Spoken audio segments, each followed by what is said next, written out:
Alrighty, folks, let's do this. Welcome back to the Midst of Range. Breaking a story here, probably quicker than I've ever broken any other story other than the Celtics winning the finals. Paul George is officially a Philadelphia 76er now. He just signed a 4-year max deal. It was just, news was broken this morning, I believe. Pretty happy about this after making that whole big deal about the Pelicans and DeJounte Murray.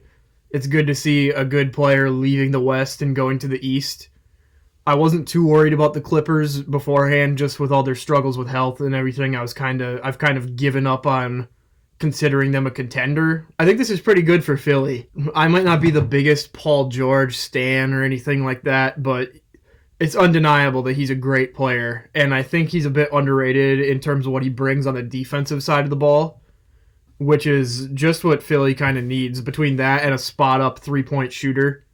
I think that's just what they need. The news also just broke today that Tobias Harris is going to the Pistons, and I cannot think of a bigger upgrade for Tobias Harris than Paul George.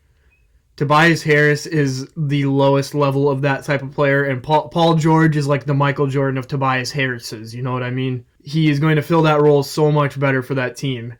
One of the things I really particularly like about this move for the Sixers is that Paul George is one of the few stars in the league that doesn't always need the ball in his hands in order to make an impact. He can kind of go stand in the corner. If the other team leaves him open, then that's going to be trouble for them.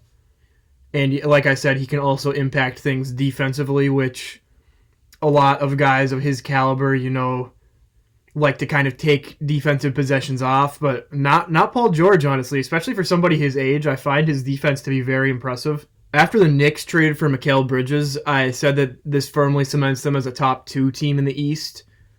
And I think that there's already kind of a top 4 in the East that's pretty firmly cemented between Boston, New York, Milwaukee, and Philly. And I think this move, at least for me currently, moves Philly above Milwaukee. I know Milwaukee had a down season. I still haven't completely given up on them like some other people have.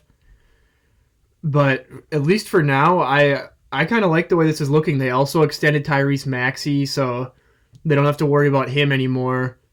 Their depth might be a little bit concerning, but honestly, having 3 really talented guys in Embiid, Maxey, and now Paul George, they're going to be a bit of a force to be reckoned with as well out east. I think that they can very easily move on to the second round of the playoffs, and who knows, maybe Embiid will actually be able to see a conference finals for the first time in his career. Wouldn't that be something? There's been a lot of off-season moves that have been going on. It's been hard to keep up with. I still haven't even talked about the draft or anything yet, and I am planning on releasing a video soon to cover that, but for now, I just have been seeing these bigger moves like DeJounte Murray and now Paul George come through, and I've been like, I just need to make a video about this right now, and I'll catch up on the other stuff later. So be on the lookout for that, but until then, that's all really I have to say for this one, so I'll see you in the next one.